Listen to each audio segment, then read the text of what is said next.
അരുൺ അയ്യപ്പൻ കഥയെഴുതി സംവിധാനം ചെയ്ത് ജാനകി ദേവി, പ്രദീപ് കുമാർ, ജോസ് എന്നിവർ കേന്ദ്ര കഥാപാത്രങ്ങളെ അഭിനയിച്ച പൊക എന്ന മൂവി സൈനാപ്ലേ OTT പ്ലാറ്റ്ഫോമിലൂടെ ഇപ്പോൾ ഇറങ്ങിയിട്ടുണ്ട്. ആ സിനിമയുടെ വിശേഷങ്ങളുമായിട്ടാണ് ഞാനിന്ന് നിങ്ങളുടെ മുന്നിൽ വന്നിരിക്കുന്നത്.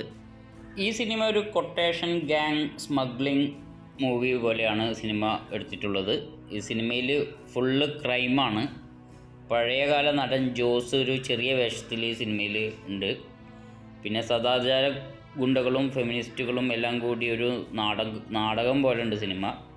പാവങ്ങളുടെ ഹീറോ എന്നറിയപ്പെടുന്ന ഒരു ബാബി എന്നു പേരുള്ള ഒരു ഗുണ്ട എന്ന് വിളിക്കാൻ പറ്റും, ഗുണ്ടി. പിന്നെ ഒരു പഴയകാല ഏപ്പടത്തിൽ അഭിനയിക്കുന്ന ഒരു ഐറ്റത്തിനെ പോലുള്ള ഒരു സ്ത്രീയാണ് ഈ ബാബി എന്നു പേരുള്ള ഗുണ്ടി.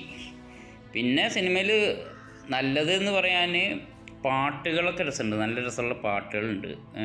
എല്ലാ പാട്ടും നല്ല രസമുണ്ട്. പിന്നെ ഒരു പാട്ട് ജാസി ഗിഫ്റ്റാണ് പാടിയിട്ടുള്ളത്. അത് ഒരു പൊക എന്നുള്ള പാട്ട്, അതും രസമുണ്ട്. പിന്നെ എവിടെയോ തുടങ്ങി എവിടെയോ അവസാനിച്ച്. സിനിമയെ പറ്റി പ്രത്യേകിച്ച് ഒന്നും പറയാനില്ല. ഒരു ഒപ്പിക്കൽ മൂവി അത്രയേ ഉള്ളൂ. ഒരു ഷോർട്ട് ഫിലിമിൻ്റെ ഒരു ക്വാളിറ്റി ഉള്ളൂ, അതിൻ്റെ പുറത്തേക്കൊന്നുമില്ല.